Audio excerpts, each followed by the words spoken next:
Hello, good morning. ഇന്നലെ നമ്മുടെ wedding anniversary ആയിരുന്നു കേട്ടോ. ഫെബ്രുവരി 8 ആയിരുന്നു. 5ാമത്തെ വെഡ്ഡിങ് ആനിവേഴ്സറി കേട്ടോ. അപ്പോൾ നമ്മൾ രാവിലെ ചായക്ക് ദോശയാണ് ബ്രേക്ക്ഫാസ്റ്റ് ആയിട്ട് ഉണ്ടാക്കിയത്. ദോശയും തക്കാളിക്കറിയാണ്. മലപ്പുറംകാരുടെ സ്പെഷ്യലാണ് കേട്ടോ ദോശ. ഈ പച്ചരി വെച്ചിട്ടുള്ള ദോശ. അപ്പോൾ അതൊക്കെ ചുട്ട് അച്ഛന് ചായയൊക്കെ കൊടുത്ത് നമ്മൾ അമ്പലത്തിലെത്തി.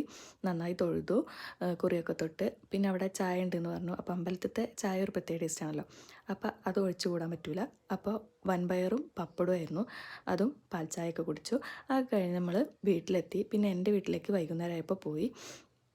അവിടെ എത്തിയപ്പോൾ അനിയൻ പറഞ്ഞു വെഡ്ഡിങ് ആനിവേഴ്സറി ആയിട്ട് കേക്ക് ഞാൻ വാങ്ങിക്കോളാം. അവൻ്റെ വക കേക്ക് ഉണ്ടായിരുന്നു. അപ്പോൾ കേക്കൊക്കെ കട്ട് ചെയ്തു. മോനും ഞാനും കൂടിയും മഞ്ഞ ഡ്രസ്സ് ഇട്ടപ്പോൾ ഫോട്ടോ എടുത്തതാണ് കേട്ടോ കുറച്ച് മുന്നേ കണ്ട്. അത് കഴിഞ്ഞ് ഞങ്ങൾ കേക്കൊക്കെ കട്ട് ചെയ്ത് കഴിച്ചു. എല്ലാവരും കൂടെ മുറിച്ച് കഴിച്ച് കഴിഞ്ഞ് ഇപ്പം ഇത്രയേ ഉള്ളൂ. വീഡിയോ ഇഷ്ടമായ ഒന്ന് ലൈക്ക് ചെയ്യുക, ഷെയർ ചെയ്യുക. ഈ ചാനൽ ആദ്യമായിട്ടാണ് കാണുന്നുണ്ടെങ്കിൽ ഒന്ന് സബ്സ്ക്രൈബ് ചെയ്യുക. അപ്പോൾ ഇത്രയേ ഉള്ളൂ. ബായ്.